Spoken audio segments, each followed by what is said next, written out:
Hey guys, AJ here, back with another one. So today we're gonna look at a woman on TikTok. I'm not gonna even say her name because there's so much foolishness in one spot. But she's basically this, womanist, effeminist, patriarchy's bad. I'm an older woman and men can't define me, and all this basic modern woman foolishness, all just boiled into one. And she is on TikTok, but she decides to make awareness for the fact that she's got herpes. Yes, guys, the gift that keeps on giving. How deluded, guys, you just gotta watch this, all right? Rarely ever am I speechless. I have not seen this much delusion in my life where an older woman with herpes thinks that she can be giving advice on TikTok. But before we go into these clips, guys, please remember to like, subscribe, drop a comment. I appreciate it. It helps keep the channel going. And yeah, guys, let's get into this. No. You do not put a timeline on when you have to tell somebody. You tell somebody when you are ready and not a minute sooner. Now, having said that, don't put them at risk until you have that conversation with them, but take your time. There are plenty of guys I've gone out with that I went on a couple dates with and realized like this would never be a match without having that conversation. We didn't have to get that far.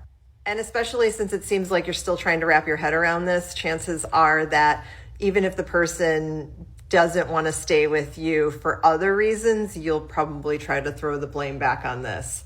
I've done that. So, and then I've learned that that was entirely not the case.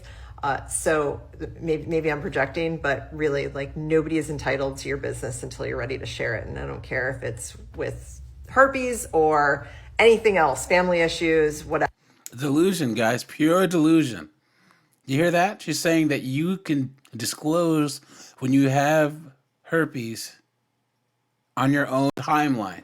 A delusion. This is a 40-year-old woman with herpes. No, she's mid-40s with herpes. Ridiculous. It's funny that you say this because majority of feminists are either hoes, have blue. Of course feminists are hoes because they don't tie in their worth to what men think of them and bought into this patriarchal thinking that our value is somehow related to how many men we sleep with. If you're using the word hoe, you mean it in a derogatory way. And what is a hoe? You think? A hoe is a woman that sleeps with a lot of guys. And if you think that in any way changes a woman's value, and that's how you got herpes. you are just interested in making men happy. You are not interested in your own happiness. Men that agree with you, the men you're appealing to, are also only interested in making themselves happy. So it's a win-win for them, and it's a serious lose for you. Unless you don't like sleeping with people. If you enjoy it, and it's natural to enjoy it, then by being a feminist, you can take ownership of it and not wonder And get herpes. about your worth if you choose to do that with a guy. And spread herpes. Important fact about herpes. You can only catch it one time from one person. Comments like this in response to somebody telling their story about catching herpes is not intended to be helpful. It is not intended to be informative in any way. There is one intention and one intention only, and that is to shame and degrade. This is just another example of how men are so quick to blame women. Saying something like this is a huge red flag. It shows an absolute lack of understanding of how viruses work. But more importantly, it demonstrates a desire to control what women do with their bodies. So congratulations, Jay Laker. You didn't succeed in making me feel bad, but you did demonstrate that you know nothing about a virus and that you feel very comfortable trying to shame and control women. Good job, buddy. So basically, I'm going to tell you in a So basically, she didn't feel bad at all, but felt she had to make a video about this guy, right? And guys, she really told us guys, woo man, she really told us guys who didn't know anything about herpes other than don't get it, right? And guys, this whole delusion of trying to control women's bodies, all it is telling men stay away, and yet somehow that's oppressing women. This will be fun. I got this comment right here.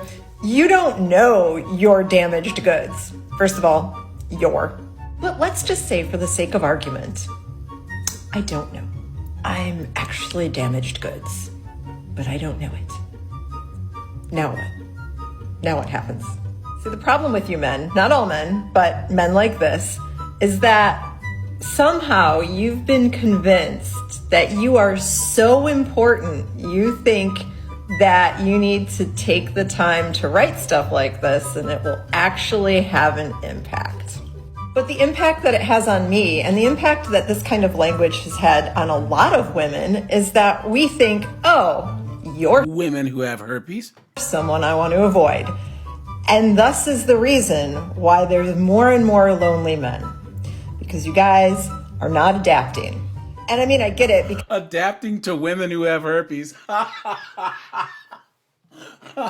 Guys, I'd rather be alone any day than be with an old woman who has herpes, who has an attitude like this. Trust me. Because you guys have had hundreds and hundreds of years of a situation where women have needed you for buying a home, credit card, financial support, whatever else. And now we've just moved into this era of not only like women have been working and earning their own money for a long time, even with the disparity, women can make it on their own. But now we've moved into this era where women don't even have to leave the house to make money. We can all make money online and raise children and do all the things that weren't as possible before. And our brains have caught up. We have evolved and we're like, screw terrible behavior. But you guys haven't. And you're like, that's why there's all these podcasters with like, oh, modern women. Like your minds are exploding and it's so sad. And that's where you end up with Our minds are exploding just like that explosion of herpes she has down in the nether realm. language like this, which is just screaming like, please, please, please, I need to bring the women down because I'm not getting them. I'm not getting any ladies and I need to bring some down.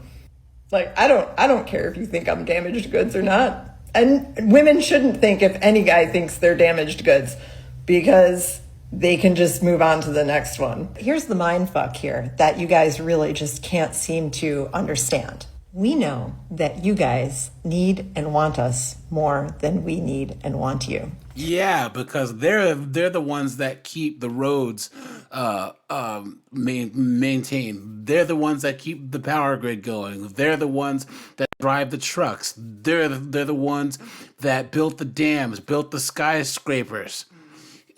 Keep the gas in the gas pumps. Yeah, we really need them more than they need us, especially when they have herpes. So if you want to get on your podcast and scream about what a proper woman is, or how a man needs to behave masculine and how women need to be submissive, as I see all the time, you can go and do that. But it's not going to translate into reality. It's not. You will have to bend. You will all bend. And it really sucks to be a modern guy nowadays that thinks that he's going to be able to treat women like garbage and try to bring them down and still. And I guarantee that the guy that gave her herpes treated her like absolute garbage. Right? Because she's obviously older now, so she was younger. And got with some dude that was treating her like trash, gave her some herpes, and now she's on this whole empowered woman BS, a delusion. You need to watch the whole podcast to know that Pearl girl buys into this idea that a woman's value in society is related to whether she's attached to a man or whether or not she has children. People have value at all stages of their life. But when you start talking about like whether it's over or not for somebody, but when they hit a certain age, really is a tell on you. A tell on her. And I mean, a lot of women have bought into it. I've bought into it, where I, for a very long time, thought that maybe I should pair up with somebody. Oh my God, it's going to be over for me soon. So many times I found myself saying that 10 years ago, like, oh my God, this anxiety about needing to find somebody and pair up with them, because we as women are so indoctrinated with thinking that we have to be with a guy or it's going to be over for us. Like her exact words. Now I'm on the other side. I'm 43. That hasn't happened to me yet. It hasn't happened to any of my peers. And in fact, the ones that I know that are probably the most miserable are the ones that are in relationships that they feel like they can't get out of. Do you hear this delusion, guys? I just have to interrupt here because she's talking about how people have value. Yes, people have value as human beings. Yes, but the sexual marketplace, I'm sorry, but men determine what a woman's value is. She said it. She's 43. She has herpes, and she's trying to say that she's happier single. And I honestly think, like I said, these are women that can't get relationships with the men that they want, so they have to delude themselves into thinking that they don't want one or that they're happy. When studies show that women in their mid to late 40s that are single are the most miserable group of women that there are. Let's jump back into it. When I was her age, 25 or whatever, I did not know any 40-something-year-old women. Now I'm surrounded by them. So I'm sure her podcast That's not surprising. creates a little bit of anxiety for the women out there that watch it. And there probably are younger versions of me that are like really concerned and worried that they're going to hit a certain age and things are And don't have herpes. going to be over. But I actually think her podcast is most detrimental to men because I think it gives men this false sense of security that doesn't exist. It doesn't exist. Guys, never let a woman tell you anything about you or what you value or what you consider to be a sense of security ever. It's shame, insults, guilt, and the need to be right. Women counterparts, their female counterparts are watching people like me, are realizing like, I don't need to put up with nonsense. I'm not going to put myself in a situation where I'm treated like I'm less than, or I'm treated like I should be thankful to be in the presence of some guy. And these young guys that watch her are just putting off like finding a meaningful relationship until they're 40. And then the younger women that are then 25, who we've all caught up with making as much money as men do, they're going to be left with, if they want a younger girl, some. Now, guys, did you just hear that? She said that women make as much money as men do. But what about the wage gap, guys? Oh, what about the mythical wage gap? Do you see how they're empowered and victims at the same time? Somebody that is broke and just using him for his money.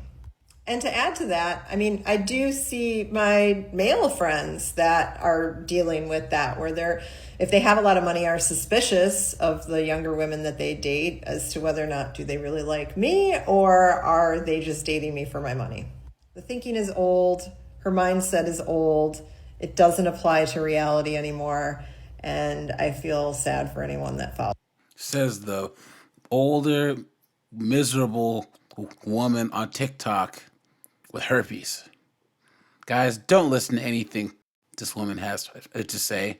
And just think about, let's follow up with this chick in 3 years when she's 40, 2 years when she's 45, and it's really, really over. It's amazing how delusional that we allow women to be. Honestly, she honestly convinced herself that everything she just said is true. So, guys, let me know what you think. I mean, do you think that anyone in their right mind would be posting about how they have herpes on TikTok? I mean, honestly. All right, you guys, this is AJ. I'm out of here.